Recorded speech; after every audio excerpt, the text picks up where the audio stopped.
এরকম মাংসের স্বাদের ডিমের ডালনা রান্না করলে খুব সুন্দর লাগে। চলুন এবার রান্নাটা শুরু করে দিই। এখানে আমি সমস্ত উপকরণ নিয়ে চলে এসেছি। এখানে নিয়েছি 5 পিস আলু, 6 পিস ডিম, নিয়েছি সর্ষের তেল, ফোড়নে গোটা গরম মশলা, একটা তেজপাতা, গোটা জিরে, নুন, লঙ্কা গুঁড়ো, হলুদ গুঁড়ো, জিরে গুঁড়ো, আদা রসুন বাটা, পেঁয়াজ কুচি আর টমেটো কুচি। আপনারা প্রথম থেকে শেষ পর্যন্ত দেখবেন। প্রথমে আমি ডিম কটা সেদ্ধ করে নেব, তার জন্য উনুন ধরিয়ে দিয়েছি। এবার উনুনে কড়াই বসিয়ে দেব।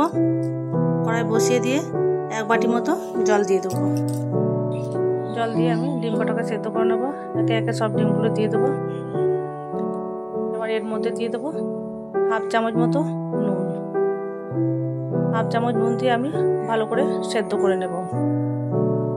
দেখুন বন্ধুরা, সব ডিমগুলো ভালো রকম সেদ্ধ হয়ে গেছে। এবার আমি নামিয়ে নেব। নামিয়ে আমি ঠান্ডা জলে ডিমটাকে দিয়ে দেবো, যাতে ডিমের খোসাটা তাড়াতাড়ি ছেড়ে যাবে। কড়াই গরম হয়ে গেছে। এবার এর মধ্যে দিয়ে দেবো সর্ষের তেল। প্রথমে আমি আলু কটা ভেজে নেব। তেল গরম হয়ে গেছে। এবার আলু দিয়ে দেবো। আলুগুলো আমি হালকা লাল লাল করে ভেজে নেব। সব আলু দিয়ে দিয়েছি। এবার এর মধ্যে দিয়ে দেবো 1/2 চামচ মতো নুন আর 1/2 চামচ মতো হলুদ গুঁড়ো। হালকা নাড়াচাড়া করে 2 পিঠ ভালো করে ভেজে নেব। দেখুন বন্ধুরা, 2 পিঠ ভালো রকম ভাজা হয়ে গেছে। এবার আমি তুলে নেব। আলুগুলো ভাজা হয়ে গেছে। এবার ডিম কটা আমি ভেজে নেব। সব ডিমগুলো দিয়ে আমি হালকা করে ভেজে নেব। এপিট ওপিট হালকা করে ভেজে নেব। এবার এর মধ্যে দিয়ে দেবো 1 চিমটি মতো হলুদ গুঁড়ো আর 1/2 চামচ মতো লঙ্কা গুঁড়ো। লঙ্কা গুঁড়ো দিয়ে ভালো করে মিশিয়ে এবার তুলে নেব। এবার ফোড়নে দিয়ে দেবো 1/2 চামচ গোটা জিরে আর সামান্য কটা গোটা গরম মশলা আর একটা তেজপাতা। মশলার সুন্দর গন্ধ বেরিয়েছে। এবার এর মধ্যে দিয়ে দেবো 1/2 চামচ মতো চিনি। চিনিটা ভালো রকম গলে গেছে। এবার দিয়ে দেবো পেঁয়াজ কুচি। 1 বাটি পেঁয়াজ কুচি দিয়ে দিয়েছি। পেঁয়াজগুলো হালকা ভাজা হয়ে গেছে। এবার 1/2 চামচ নুন দিয়ে ভালো করে কষিয়ে নেব। এবার এর মধ্যে দিয়ে দেবো একটা টমেটো কুচি। টমেটো কুচি দিয়ে আবার ভালো করে মিশিয়ে নেব।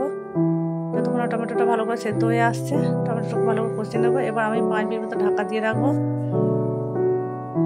এবার ঢাকা খুলে আবার ভালো করে কষিয়ে নেব। দেখুন বন্ধুরা, টমেটোগুলো ভালো রকম সেদ্ধ হয়ে গেছে। এবার এর মধ্যে দিয়ে দেবো আদা রসুন বাটা। আদা রসুন বাটা দিয়ে আবারও ভালো করে কষিয়ে নেব। যতক্ষণ আদা রসুনের কাঁচা গন্ধটা যাচ্ছে ততক্ষণ আমি কষিয়ে নেব। আদা রসুনের কাঁচা গন্ধটা চলে গেছে। এবার এর মধ্যে দিয়ে দেবো 1 চামচ হলুদ গুঁড়ো আর 1 চামচ লঙ্কা গুঁড়ো আর 1 চামচ জিরে গুঁড়ো। সব কিছু দিয়ে আবার ভালো করে মিশিয়ে নেব। দেখুন বন্ধুরা, সব কিছু দিয়ে ভালো করে মেশানো হয়ে গেছে। এবার এর মধ্যে হালকা করে জল দিয়ে আবারও ভালো করে মিশিয়ে নেব, যাতে মশলাটা না পুড়ে যায়। সব মশলাগুলো ভালো করে কষানো হয়ে গেছে। এবার আমি প্রথমে আলু কটা দিয়ে দেবো। আলু কটা দিয়ে আমি মশলার সাথে আবার ভালো করে মিশিয়ে নেব।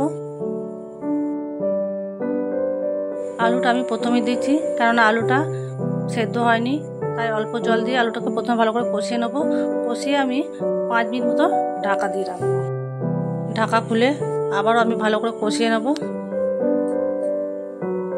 জলটা অনেকটা শুকিয়ে এসছে, আলুগুলো প্রায় সেদ্ধ হয়ে এসছে। এবার আমি পরিমাণ মতো জল দিয়ে দেবো। স্বাদ মতো নুন দিয়ে দেবো। দেখুন বন্ধুরা, ঝোলটা ভালো রকম ফুটে গেছে। ঝোলটা অনেকটা কমে এসছে। আলুটা ভালো রকম সেদ্ধ হয়ে গেছে। এবার আমি দিয়ে দেবো ভেজে রাখা ডিম। ভেজে রাখা ডিম দিয়ে আবারও ভালো করে ফুটিয়ে নেব। দেখুন বন্ধুরা, ফোড়নের সময় আমি অল্প করে চিনি দিয়েছিলাম বলে তরকারির কালারটা কি সুন্দর হয়েছে। এবার আমি 2 মিনিট মতো ঢাকা দিয়ে রাখবো।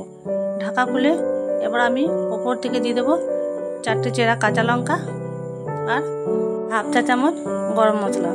গরম মশলা দিয়ে আমি হালকা নাড়াচাড়া করে ঢাকা দিয়ে নামিয়ে নেব। দেখুন বন্ধুরা, আমাদের ডিমের ডালনা রেডি হয়ে গেছে। এবার আমি নামিয়ে নেব। এখানে নামিয়ে নিয়েছি। এবার গরম গরম পরিবেশন করতে হবে। বন্ধুরা, আপনারা সবাই ভালো থাকবেন, সুস্থ থাকবেন, সাবধানে থাকবেন। এতক্ষণ আমার সাথে থাকার জন্য সবাইকে অনেক অনেক ধন্যবাদ। ফিরে আসছি অন্য কোনো রেসিপি নিয়ে। আজকে এ পর্যন্তই।